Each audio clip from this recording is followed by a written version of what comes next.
हर बात को जुमला बना देने वाले लोगों के ऊपर से जनता का भरोसा उठ गया है।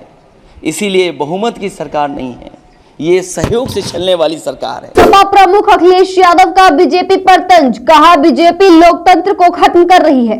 अखिलेश ने एक बार फिर अग्निवीर योजना पर उठाए सवाल, कही खत्म करने की बात। बीजेपी की अयोध्या के हार पर अखिलेश का तंज, कहा हुई है वही जो राम रचि राखा। लोकसभा चुनाव में राष्ट्रपति के अभिभाषण पर चर्चा में शामिल होते हुए समाजवादी पार्टी के नेता अखिलेश यादव ने कई मुद्दों पर केंद्र सरकार पर जमकर हमला किया। पेपर लीक को लेकर अखिलेश ने कहा कि सरकार पेपर लीक सरकार बनती जा रही है और इसलिए भी पेपर लीक करवा रही है ताकि किसी को नौकरी न देनी पड़े। साथ ही ईवीएम को लेकर अखिलेश यादव ने कहा कि हम इसके समर्थन में कभी थे ही नहीं और इसके साथ भी कभी नहीं होंगे।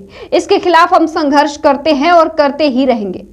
अखिलेश ने एक बार फिर अग्निवीर योजना को खत्म किए जाने की बात कही। संसद की कार्यवाही आज मंगलवार को शुरू होने का पहला भाषण अखिलेश यादव ने शुरू किया और सरकार पर हमलावर होते हुए अखिलेश ने कहा कि मैं देश भर के सभी लोगों से ये गुजारिश करता हूं कि अपने मताधिकार का इस्तेमाल अच्छे कामों के लिए कीजिए। अखिलेश यादव ने कहा, मैं देश के सभी समझदार और बुद्धिमान वोटर्स को धन्यवाद देता हूं। उन समझदार वोटर्स को मेरा धन्यवाद जिन्होंने देश को लोकतंत्र को एक तंत्र बनने से रोका। उन्होंने आगे कहा कि ऐसा लग रहा है जैसे हारी हुई सरकार विराजमान है। जनता कह रही है ये चलने वाली नहीं बल्कि गिरने वाली सरकार है। 4 जून को ऐतिहासिक बताते हुए सपा प्रमुख अखिलेश यादव ने कहा, जिस तरह से 15 अगस्त का दिन देश की आजादी का दिन होता है, उसी तरह 4 जून सांप्रदायिक राजनीति से आबादी का दिन बना। 4 जून ने तोड़ने वाली राजनीति को तोड़ दिया, जबकि जोड़ने वाली राजनीति की जीत हुई। चुनाव में संविधान रक्षकों की जीत हुई।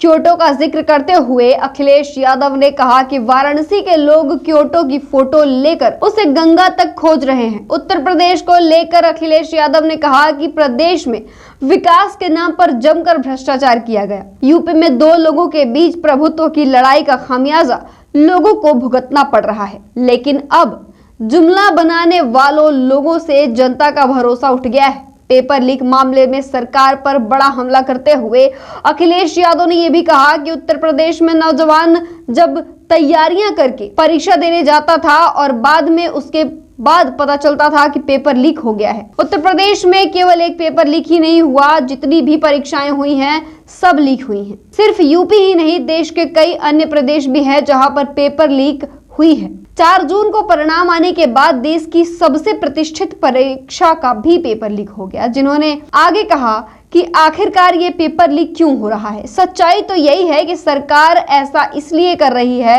ताकि उसे युवाओं को नौकरी न देनी पड़े। पिछले 10 सालों में सरकार की उपलब्धि यही रही है कि एक शिक्षा माफिया का जन्म हुआ। ऐसा लगता है कि परीक्षा शिक्षा माफिया ने अमृतकाल में युवाओं की आशा को जहर दे दिया है। अयोध्या में बीजेपी की हार पर तंज कसते हुए अखिलेश यादव ने कहा कि जनता का जागरण काल आ गया है। देश में एक जीत हुई और हम इससे खुश हैं। हम तो बचपन से यही सुनते आए हैं, हुई है वही जो राम रचि राखा। अयोध्या की जीत के परिपक्व मतदाताओं की जीत है। अयोध्या की जीत हमारी मर्यादा की जीत है। ये उनका फैसला है जिसकी लाठी में आवाज नहीं होती। जो करते थे और उसको लाने का दावा, वो खुद किसी के सहारे के हैं लाचार।